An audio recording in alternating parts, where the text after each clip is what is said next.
She wasn't supposed to be there. Not in the middle of Sector 9, not during ration hour, and definitely not with her thin fingers dipping into a guarded water crate. Her green skin caught the last flare of the twin suns as she crouched low behind a rusted supply bin. Pale silver hair hung down like threads of moonlight, matted with dust and fear. She moved fast, too fast, and the metallic hiss of the crate's lock disengaging echoed louder than a gunshot. Someone heard it. She froze. A sharp clang rang out. Then came the thud of boots. Heavy, deliberate. Security. 2 enforcers in chrome armor rounded the corner with shock staves drawn, their helmets flickering with red visors. She bolted. But there wasn't far to run in a closed alley.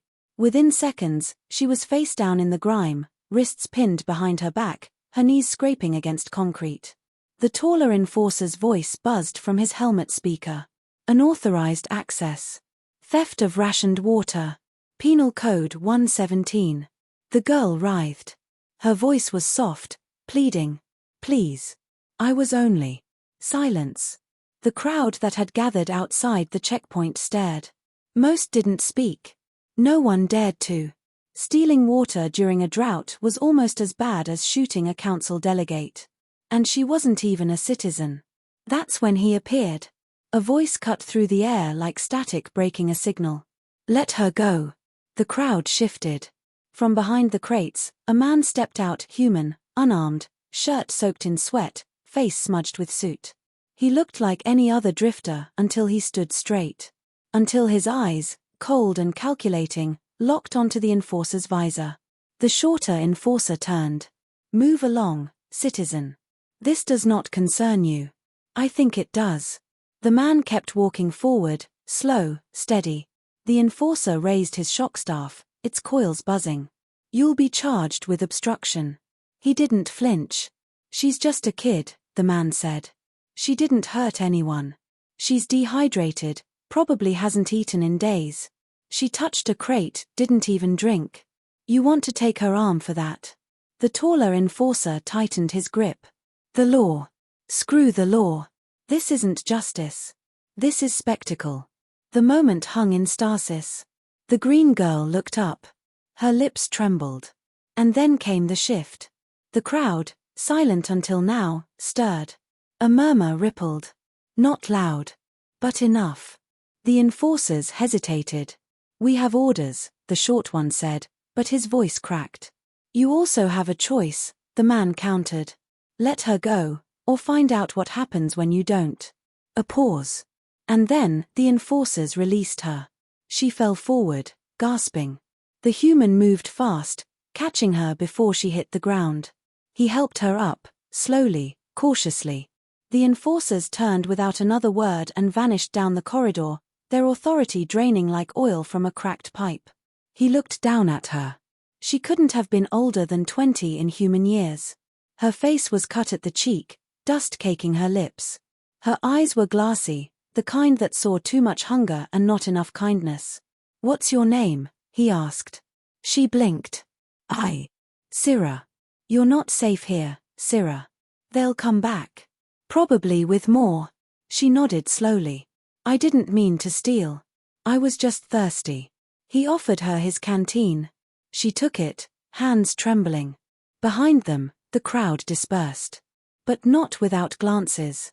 Some filled with shame. Others, awe. He placed a hand on her shoulder. Come on. I know a place. They vanished into the alley's shadows, one human and one alien girl. Both suddenly targets in a city that never forgot anything. But it had begun. Not a revolution. Not yet.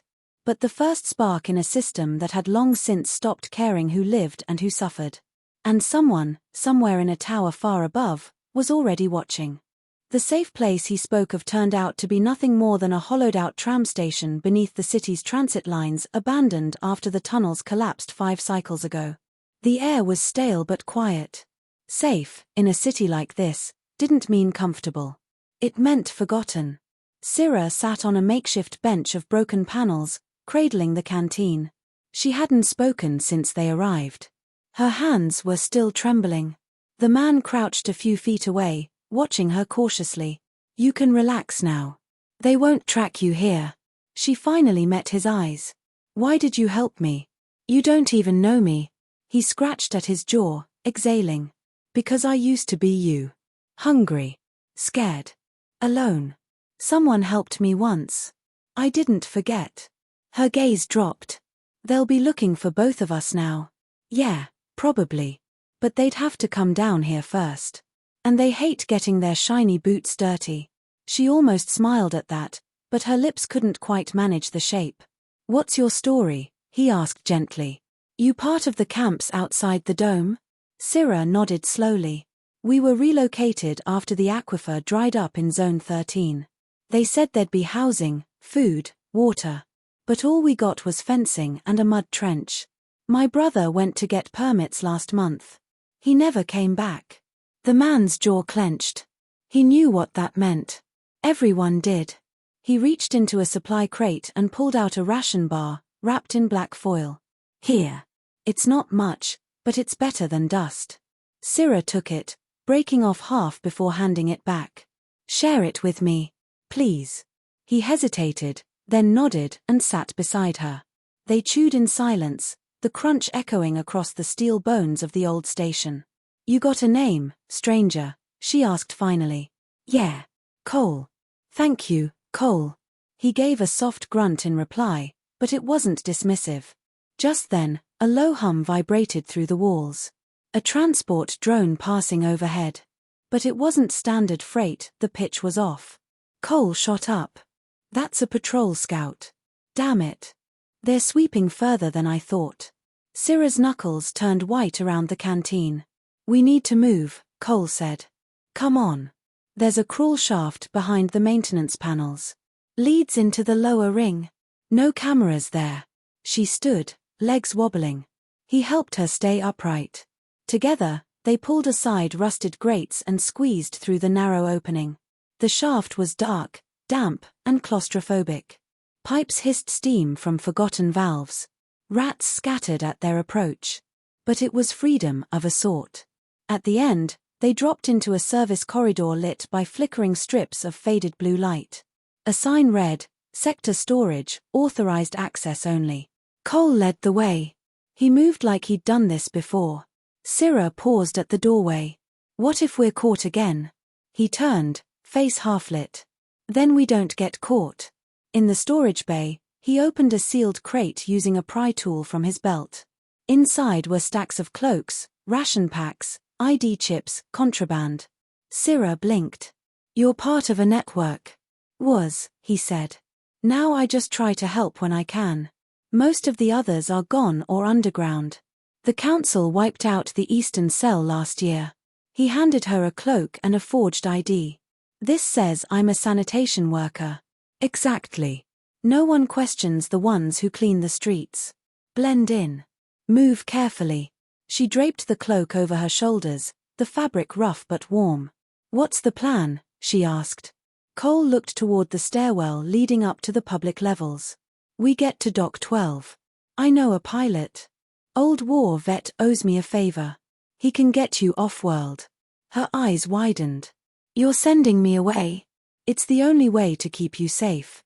They'll never stop hunting you here. She stepped forward. Then come with me. Cole paused. That wasn't part of the plan. He'd saved dozens before, got them out, stayed behind. It was how it worked. But there was something different about her, not just her fear, but her fire. She hadn't asked for help. She hadn't begged. She'd survived. And she'd split her only meal with him. He nodded, slowly. All right.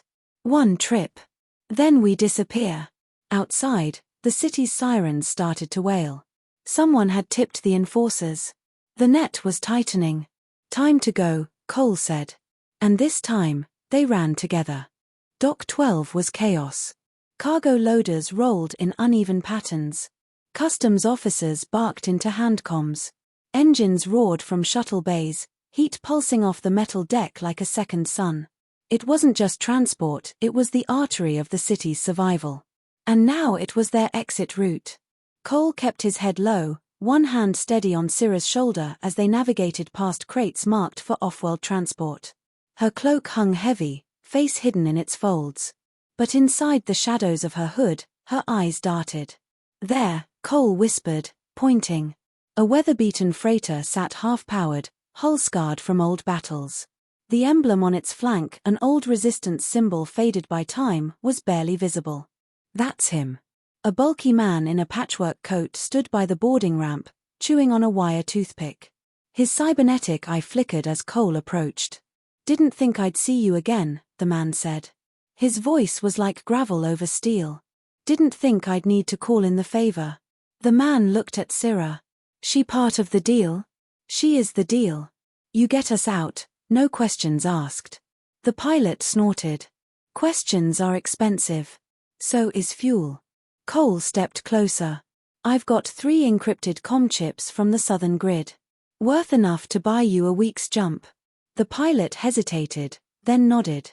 "Get inside. Ramp seals in 60. They moved quickly.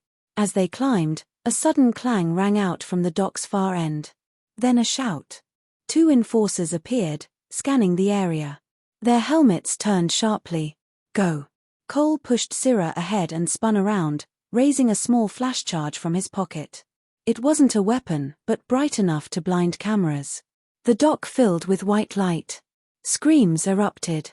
Boots thudded on metal. Inside the freighter, the pilot sealed the ramp. The ship's engine coughed, then whined to life. Cole dropped into a seat beside Syrah as the ship trembled beneath them. The inertia surged through them against the cabin wall.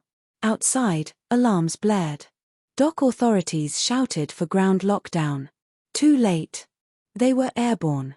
Syrah gasped, clutching the seat. Cole reached over, steadying her.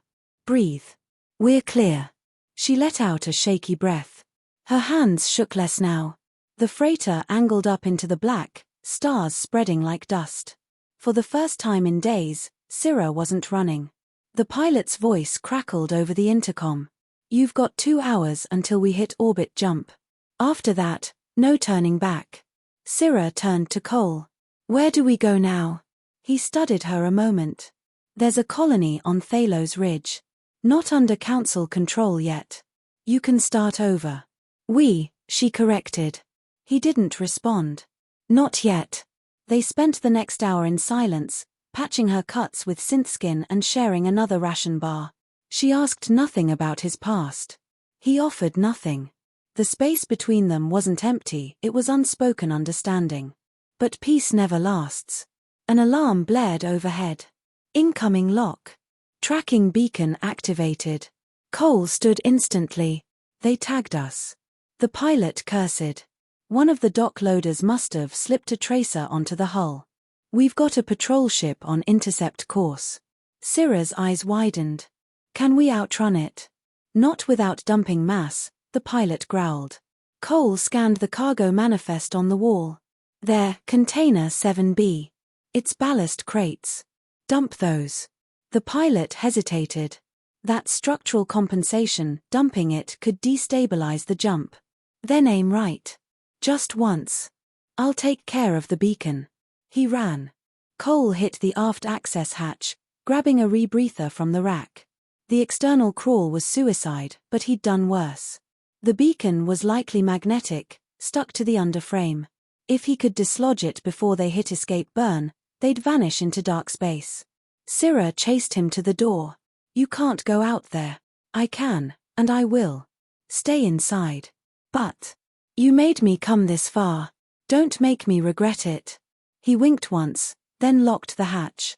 Outside, the stars were cold. The hull hummed with flight energy. Cole clambered along the magnetic walk grips, eyes searching. There. A dull red dot pulsing near the thruster intake. He reached it, fingers shaking, and yanked the beacon off. It sparked, then died. "Beacon off," he called through the comm burn now. The freighter jolted forward, engines howling. Cole barely latched on as the ship jumped. And just like that, the black swallowed them whole. They were gone from the system. When Cole returned, bruised and breathless, Syrah punched him in the shoulder. "Idiot," she whispered. "That's me," he grinned. But she was smiling too now. Real, soft, full. They weren't safe yet. But for the first time, they had hope. And in a galaxy ruled by cold law and colder stars, that was almost a rebellion. The stars over Thalos Ridge were unlike any Cole had ever seen. No pollution, no satellites, no warships blotting the night. Just open sky. Infinite. Quiet. 3 weeks had passed since the escape. Syrah stood barefoot on the settlement's ridge trail, arms out, catching the breeze like it might lift her. Her skin had regained its glow. Her eyes no longer darted at every noise. She smiled more now. Laughed. She had even started working with the hydro team to filter native moisture into drinking water.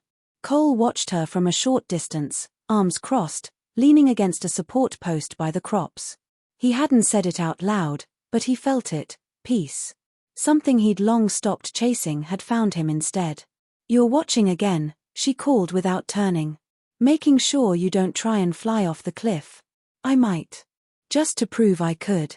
He chuckled and joined her, their boots side by side in the dirt. "You ever think about going back?" she asked quietly. "To Earth?" "No. To the old cities?" "Less. Not even to help more like me?" He looked at her. "That's the thing, Syrah. I did help. I helped you. Now you'll help others. It spreads." She nodded slowly. So it wasn't just about saving a life. It was about starting something. A chain. A different kind of rebellion. Not with weapons, but with choices. She smiled at that. Later that evening, the town square gathered around a repurposed transport shell turned into a projection wall. Syrah stood beside the mayor, holding up a design blueprint for the water pipeline she helped draft. They cheered. No one asked what species she was. No one cared where she came from. She was one of them now. Cole sat in the back, arms draped over his knees, watching her speak with fire and warmth. She had stepped into the light like she belonged there. Because now, she did. When it ended, and stars rose higher above the ridge, she found him sitting near the crops again. "I never thanked you," she said. "You did. Every time you chose not to give up." She sat beside him. "I've decided to stay here. Help build the next phase. They need someone to map the water lines underground. It's dangerous, but you're not scared of danger anymore." She smirked. "Not when I've got someone crazier than me nearby." They sat in silence for a long while, just breathing. Just existing. "Cole," she said eventually. "You could have left a long time ago. Why didn't you?" He looked up at the stars. "Because sometimes, you don't walk away from a fire. You light one. One that keeps others warm." She leaned her head against his shoulder. And for once, the galaxy wasn't cruel. It wasn't silent. It was just big enough to hold one small act of kindness that changed the fate of 2 strangers, and perhaps, slowly, the rest of the universe. The law had tried to take her arm for stealing a drink of water. But a man with nothing gave everything to make sure she kept it and learned how to give back. The moral? In a world built on survival, compassion is the quietest form of rebellion and the most dangerous kind of power.